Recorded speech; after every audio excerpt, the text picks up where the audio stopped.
네, 창체 시간입니다. 잠깐 예전 이야기를 좀 할게요. 저는 교사가 되기 전에 애니메이션 전공 대학교를 한 2년 정도 다닌 적이 있습니다. 자퇴하기 전까지는 꿈이 동화 작가나 만화가였어요.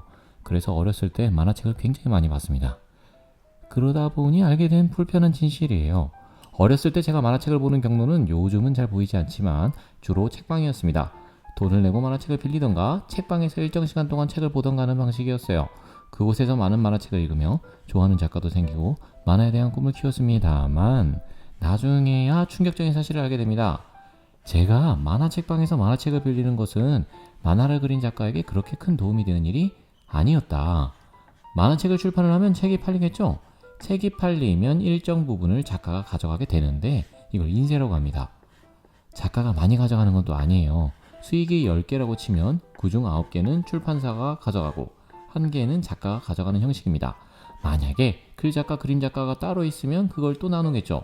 만화가는 지금은 좀 달라진 부분도 있지만 예전에는 굉장히 힘든 직업 중에 하나였습니다.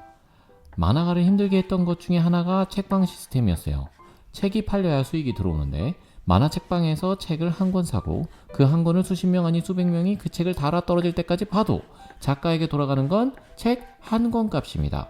그렇죠. 지금 수백 명이 책을 산 게 아니라 책을 한 권 사서 돌려본 거야. 그러다 보니 만화책이 전국에 있는 책방 숫자만큼만 팔리는 그런 상황이기도 했습니다. 지금은 좀 다르죠. 어떤 부분에서는 불법 복제가 여전히 심한 부분이 있지만 만화를 이용하는 형식이 웹툰 플랫폼으로 바뀌었고 이런 형식의 만화를 볼 때마다 창작자에게 어느 정도 지급이 됩니다. 음악도 사실은 마찬가지였어요. 예전에는 파일 하나 어디서 구한 다음에 수천 번을 들어도 작곡가에게 땡전 한 푼 들어가지 않았습니다. 지금은 다운로드 횟수나 스트리밍 횟수에 따라 어느 정도 수익이 창작자에게 돌아가게 되어 있습니다. 이건 뭐냐? 예전보다는 작품에 들어가는 창작자의 수고와 땀, 노력과 시간 등 눈에 보이지 않는 가치를 인정하는 방향으로 사회가 바뀌고 있다는 이야기입니다. 작품을 만든 사람이 응당 인정받아야 할 권리. 하지만 눈에 보이지 않아 예전엔 잘 인정받지 못했던 권리, 바로 저작권입니다. 오늘은 저작권에 대한 이야기를 하려고 앞에 썰을 좀 풀었습니다.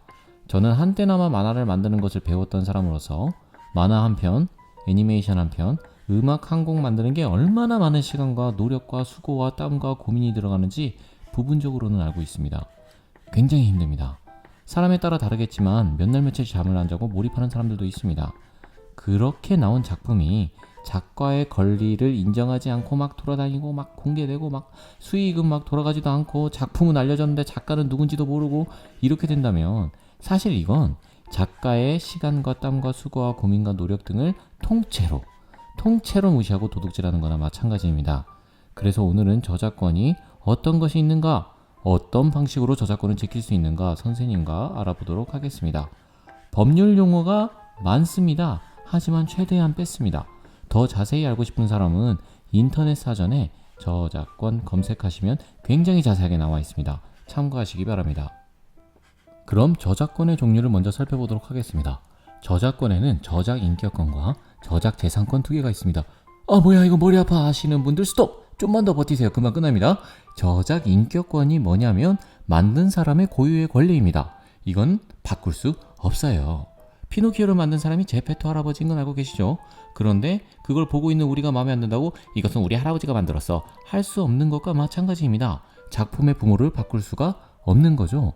그래서 저작 인격권에는 크게 세 가지 권리가 있습니다. 첫 번째, 작품의 부모인 저작자의 이름을 표시하는 권리. 누구도 자기가 땀 흘려 만든 작품을 보면서 만든 사람인 자신을 잊어버리길 원하지는 않을 거예요. 그리고 두 번째, 작품을 어떤 방식으로 세상에 내보낼 것인지를 결정하는 권리. 이거 좀 지난 영화지만 어벤져스 엔드게임에서 사실 아이언맨이 영화 마지막에 영화 초반에 타노스가 캡틴 아메리카가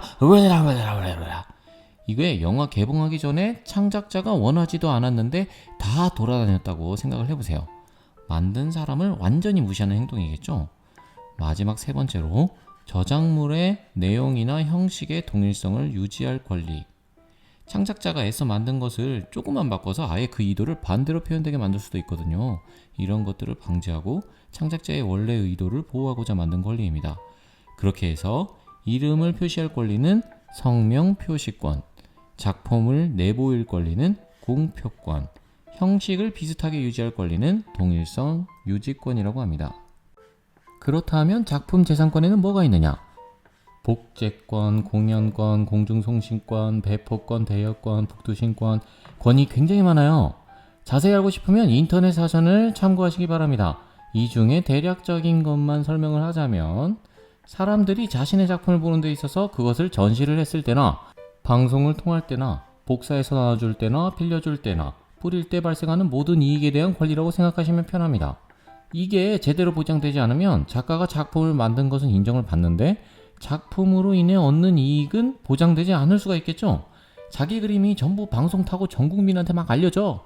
그런데 이익은 방송사가 탓하고 이러한 것들을 바르게 보장해주는 권리입니다. 네이버 지식백과에 확인해보면 이것이 잘 정리되어 있습니다. 저작인격권은 상속 및 다른 사람에겐 양도가 되지 않지만 저작재산권은 상속 및 양도가 가능하며 저작자의 생존하는 동안 사망 후 70년간 존속한다 그래요. 원래는 이게 50년이었대요. 50년이었는데 70년으로 바뀐 이유가 재미있습니다. 이것은 여러분이 잘 알고 있는 미키마우스의 저작권 시효를 늘리기 위해서였대요. 미키마우스 여러분 잘 아시다시피 저작재산권으로 전 세계에서 돈을 정말 어마어마하게 벌어들이거든요. 월트 디즈니사 입장에서는 이것을 놓치기가 싫은 거지. 그래서 어마어마한 이 돈줄을 붙잡기 위해 월트 디즈니사의 엄청난 로비로 개정된 법이라 해서 미키마우스 법이라고 부르기도 한답니다. 그러면 우리의 일상에서 이러한 저작권을 어떻게 지킬 수 있는가? 저작물 사용 허가 표시를 알면 도움이 될 겁니다. 저작물 사용 허가 표시는 이렇게 생겼어요. 뿅. 이것들을 포함하여 CCL 이런 식으로 말하는데요. 이거는 저작물에 대한 조건적인 사용 허가입니다. 이걸 영어로 읽으면 크리에이티브 커먼즈 라이센스. 네, 영어 이거 굳이 몰라도 되고요. 마크의 의미만 알면 됩니다. 이건 전 세계 공용이에요. 이 마크를 달면 전 세계 사람들이 한국말은 몰라도 이 작가가 자기 저작물에 대해 어느 정도 저작권을 주장하고 있는지를 알게 됩니다. 그러면 조금 더 자세히 알아봅시다. 얘는 저작권이 없다는 얘기입니다. 그냥 편하게 쓰시면 되고요. 얘는 쓰셔도 되는데 만든 사람 표시는 해주세요 라는 뜻이에요. 영어 약자로 BY라고 합니다. 얘는 쓰셔도 되는데 제 걸로 돈 벌지 마세요 라는 뜻이에요. 영어 약자로 NC라고 합니다. 얘는 쓰셔도 되는데 함부로 바꾸지 마세요 라는 뜻이에요. 영어 약자로 ND라고 합니다. 얘는 쓰셔도 되는데 바꿔도 제 겁니다 라는 뜻이에요. 영어로 SA라고도 합니다. 네, 그러면 이게 실제 어떻게 활용되는지 봅시다. 저작품에 이런 마크가 있어요. 이러면 만든 사람만 표시한다면 쓰셔도 됩니다 이런 뜻입니다. 그런데 이렇게 마크가 붙어있네. 이러면 쓰셔도 되는데 만든 사람 표시는 해주시고 이걸로 돈 벌지 마세요 라는 뜻이에요. 자, 이렇게 붙어있어요. 쓰셔도 되는데 바꾸지 마시고 만든 사람 표시도 하시고 돈 벌지 마세요 라는 뜻이에요. 재밌네. 자, 그럼 이렇게 붙어있으면 쓰셔도 되는데 만든 사람 표시는 해주시고 바꿔도 제 거니까 이걸로 돈 벌지 마세요 이런 뜻이에요. 자, 이제 알겠죠? 자, 마지막으로 이 친구는 사용하셔도 되는데 만든 사람 표시는 해주시고 바꾸지 마세요 이런 뜻입니다. 최대한 쉽게 이야기를 했지만 그래도 좀 복잡하긴 하죠, 그죠? 하지만 처음으로 돌아와서 왜 이 저작권이 필요하게 되었는지를 다시 한번 생각해 봅시다. 이건 작품을 만든 사람에 대한 응당해야 될 존중의 방법입니다. 인터넷이라는 정보의 바다에 뿌려진 작품에 대해 하나하나 깐깐하게 저작자를 찾는 것들은 어쩌면 그것을 활용한 또 다른 창조적 발전을 제한시키는 것일 수도 있겠습니다. 하지만 그러한 것들을 고려해서 지금까지 세계적으로 만들어낸 제작자와 정보 이용자 간의 나름의 합의점인 것이죠. 그만큼 사회가 성숙해지고 있다는 이야기라고 생각합니다.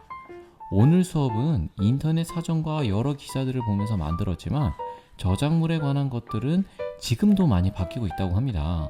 그래서 제일 중요한 것을 한 번 더 짚으면서 수업을 마무리하고자 합니다.